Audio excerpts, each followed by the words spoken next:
बिस्मिल्लाहिर्रहमानिर्रहीम। अस्सलाम वालेकुम। रेड आई न्यूज़ के साथ मैं हूं सना हुसैन। चलते हैं खबरों की जानिब। ईरान इसराइल जंग बंदी के पीछे भी वर्ती है। मोहसिन नकवी वज़ीर मुमलिकत दाखिला तलाल चौधरी के हमरा मुहर्रम उल हराम के हवाले से तमाम मौक़ात पर फ़िक्र के उलमा कराम से गुफ्तगू करते हुए वज़ीर दाखिला मोहसिन नकवी का कहना था कि तमाम उलमा कराम की आमद पर शुक्रगुजार हूँ।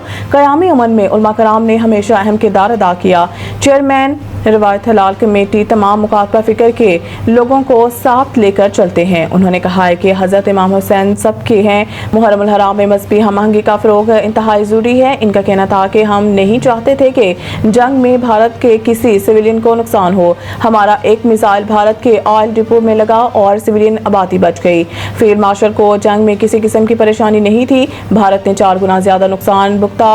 अल्लाह की नुसरत से भारत के खिलाफ जंग में फतह नसीब हुई। हम जंग में जीत के बाद यौम आज़ादी 4 गुना ज़्यादा मना रहे हैं। वज़ीर दाखिला ने कहा है कि खैबर पख्तूनख्वा में जिन इलाकों में दहशतगर्दी ज़्यादा है वहाँ उलमा से बातचीत करना ज़रूरी है।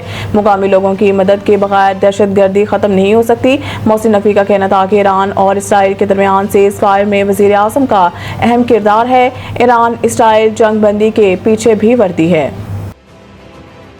केपी हुकूमत का तख्ता उलटने की खबरें। वज़ीर आज़म की गवर्नर फैसल करीम और एमल वली से मुलाकातें। बुध को वज़ीर आज़म शहबाज शरीफ से गवर्नर खैबर पख्तूनख्वा फैसल करीम कुंडी की मुलाकात हुई, जिसमें वज़ीर आज़म को दरियाए सवात में पेश आने वाले वाक़ये पर ब्रीफिंग दी गई।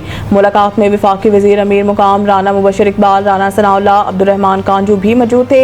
वज़ीर आज़म ने मुतल्लिका इदारों को सवात जैसे वाक़यात के तदारुक के लिए इस्तेदाद बढ़ाने की हिदायत की। एलामिया के मुताबिक वज़ीर आज़म और गवर्नर केपी के मुलाकात में मुल्की सूरत हाल पर भी तबादला ख्याल किया गया। मुलाकात के बाद गवर्नर फैसल करीम कुंडी ने कहा है कि अपोजिशन के पास एक रुकन भी ज्यादा हुआ तो खैबर पख्तूनख्वा हुकूमत तब्दील करना इसका हक है। इसमें साजिश की कोई बात नहीं। गवर्नर केपी ने कहा है कि मखसूस नशिस्तों की बहाली के बाद नई सूरत हाल पर भी वज़ीर आज़म से बात हुई। अली अमीन गन्नापुर के खिलाफ साजिश के लिए इनके अपने लोग ही काफ़ी हैं। इसके अलावा वज़ीर आज़म मोहम्मद शहबाज शरीफ से अवामी नेशनल पार्टी के सदर एमल वली खान की मुलाकात भी हुई।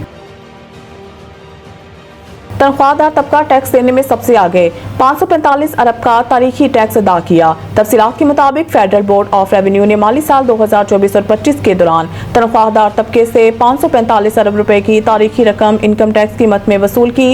इस तरह वो बराह रास्त टैक्सों के लिहाज से दीगर तमाम शोबों के मुकाबले में सबसे ज्यादा हिस्सा डालने वाले बन गए हैं। बरामद कुनदगान ने सिर्फ 180 अरब और ताजों ने 62 अरब रुपए की अदायगी की। सिर्फ तनख्वाहदार तबके के इनकम टैक्स में शिराकत बरामद से 300% और सियासी तौर पर 62 ताजों से 500% ज्यादा रही। बरामद कुनदगान ने डॉलर्स में आमदनी हासिल करने के बावजूद सिर्फ 180 अरब रुपए का टैक्स अदा किया, जबकि ताजों ने, जो हर सियासी जमात से जुड़े समझे जाते हैं, इनकम टैक्स ऑर्डिनेंस की दफा 236G और 236H के तहत महज 62 अरब रुपए की अदायगी की।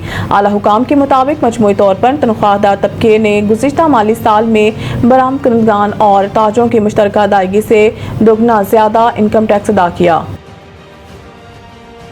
सवात वाक़े में मुख्तलिफ महकमों की कोताही सामने आई है। चेयरमैन इंस्पेक्शन टीम का अदालत में एतराफ़। पेशावर हाई कोर्ट में सानिया सवात से मुतल्लिक केस की समाअत हुई, जिस दौरान मुतल्लिका अफसरान ने अदालत में पेश हुए। दौरान समाअत chairman inspection team Sania Sawat ने अदालत को बताया है कि दरियाए सवात वाक़े की तहकीकात जारी है, जिसमें मुख्तलिफ महकमों की कोताही सामने आई है।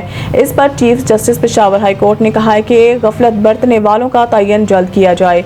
चीफ जस्टिस हाई कोर्ट ने अदालत में मौजूद कमिश्नर हज़ारा से सवाल किया कि हज़ारा में सियाहों के तहफ़्फ़ुज़ के लिए क्या इक़दाम किए हैं, मेडिकल इमरजेंसी की सूरत में क्या इंतज़ामात हैं। इस पर कमिश्नर हज़ारा ने जवाब दिया कि दफ़ा 144 नाफिज़ है, तजावुज़ात के खिलाफ ऑपरेशन जारी है, नथिया गली अस्पताल में इजाफी अमला तैनात किया है। अदालत ने हिदायत किया है कि ड्रोन्स को टेस्ट करें, आजमाइशी मशक करें, देखें कितनी देर में इमरजेंसी में पहुँच सकते हैं, कहीं ऐन वक्त पर नाकाम ना हो। चीफ जस्टिस ने मज़ीद हिदायत की है कि सियाहों को महफूज माहौल और सिक्योरिटी फराहम करें। इस पर RPO हज़ारा ने कहा है कि पुलिस और रेस्क्यू आपस में कोऑर्डिनेशन में हैं। मज़ीद न्यूज़ अपडेट के लिए देखते रहिए रेड आई न्यूज़।